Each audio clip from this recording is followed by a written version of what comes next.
Doctor साहिबा, ये जो इंसुलिन लगाते हैं इससे भी तो स्किन ख़राब हो जाती है ना, स्किन में कोई गांठें बन जाती हैं या कुछ इस टाइप के मसाइल होते हैं।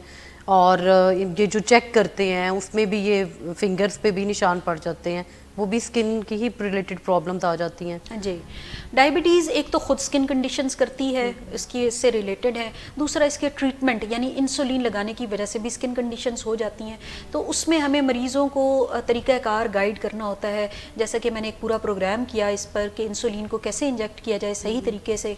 तो उसमें जो पेशेंट्स इंसुलिन लगाते हैं वो एरियाज़ जो हैं वो मैंने बताए थे कि पेट का निचला हिस्सा, पेट पे आप कहीं भी लगा सकते हैं, थाइस पे आप सामने के हिस्से में लगा सकते हैं, साइड पे लगा सकते हैं, बाजुओं के ऊपरी हिस्से में लगा सकते हैं। तो बेसिकली ये स्किन के नीचे लगाई जाती है।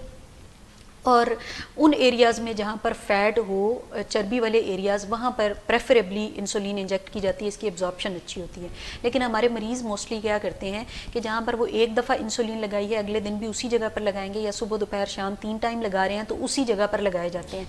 उससे क्या होता है कि 2 तरह से इंसुलिन इफ़ेक्ट कर सकती है। या तो उस जिल्द के नीचे जो फ़ैट है उसको इकट्ठा करना शुरू कर देती है, गांठें बनना शुरू हो जाती हैं, या वहाँ से फ़ैट गायब होना शुरू हो जाती है और जिल्द जो है वो बैठना शुरू हो जाती है।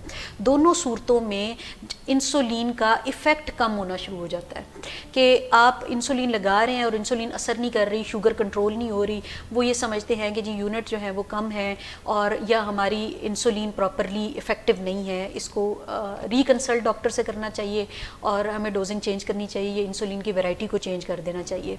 तो बेसिकली वो लगाने का तरीका ठीक नहीं होता, गांठें बनी होती हैं, स्कारिंग हुई होती है, फ़ैट वहाँ से गायब होती है, उस वजह से इंसुलिन इफ़ेक्ट नहीं कर रही होती।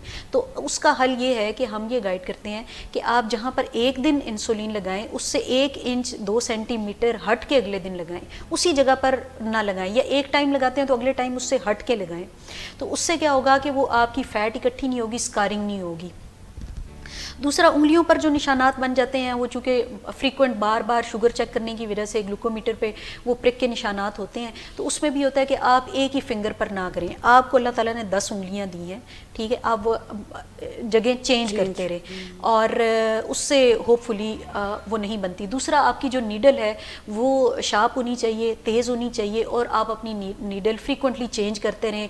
उसको इतना ज़्यादा इस्तेमाल ना करें कि उसके ऊपर से जो उसकी कोटिंग है वो उतर जाए, उसकी वजह से भी एक तो पेन ज़्यादा होती है और दूसरा निशानात बनने का रिस्क होता है।